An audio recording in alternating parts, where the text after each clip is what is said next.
Okay, this video is about the acceleration equations. The objectives is just recap what we did in a previous video about interpreting velocity time graphs and being able to calculate distance travelled from velocity time graph by counting the squares, a different method to the one in a previous video, and be able to use the equation v squared minus u squared equals 2as. Okay, the spec says that for the higher tier you need to be able to work out the distance travelled by either working out the area or using squares. And then we're going to look at the equation. So this slide is from a previous video where I showed you how to work out the distance travelled from a velocity time graph by working out the area. So very quickly, putting it into triangles and rectangles and working out the different areas of these different shapes, these four shapes there. So if it's a triangle, it's half base times height. If it's a rectangle, then it's just the length and the width multiplied together. You get those distances and you can work out the total area to be 1700 meters. So we just remember that, 1700 meters. The alternative way of doing it is by counting squares. So here I've blacked out the top square there to show you that one grid square is 20 meters per second times 10. So that's 200 meters. So every one of the squares counts 200. So we can now do this method by counting squares. So this first square, or this first triangle rather, is half of two squares.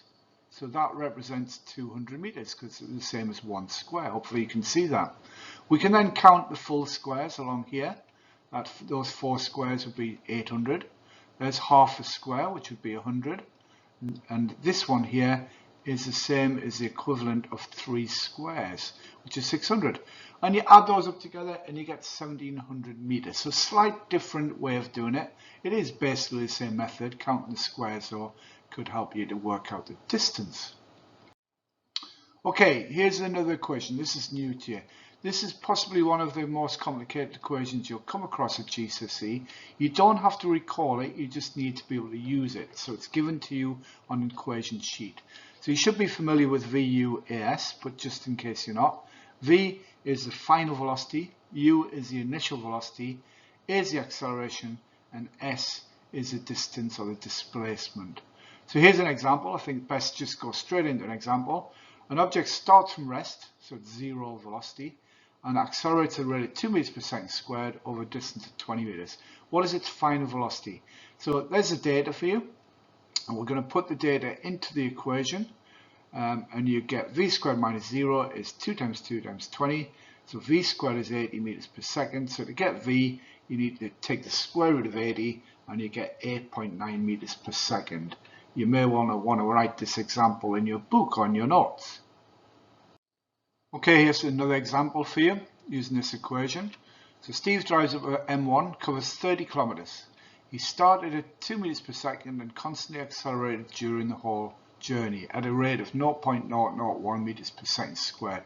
What was his final speed? Yes, an absolute silly question, but let's just go with it. So U is 2 meters per second, so U squared is 2 squared. A is 0.001 and S is 30,000 meters. You must convert the kilometers into meters. So here's the equation. Put the numbers in the equation, and on the right there you'll get 60. Because you've got minus 4 on the left, you can add 4 to each side. So on the right becomes 64. So V squared is 64, and therefore V is 8 meters per second. Silly question, tiny little acceleration, hardly doing anything at all.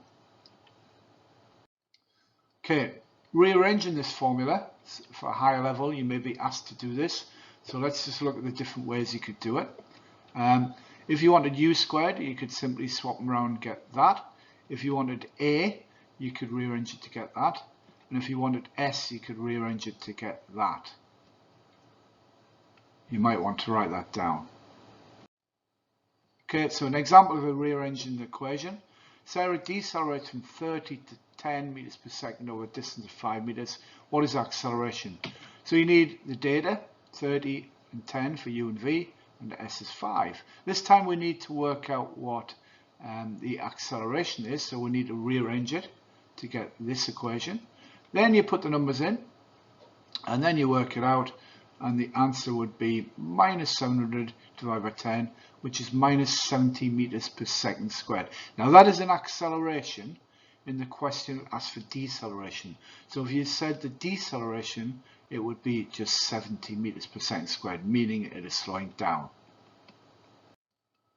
And here's an equation sheet that you may have been given, and if you want to practice at these equations, you can do these questions and then submit them through the form. Thanks again for listening.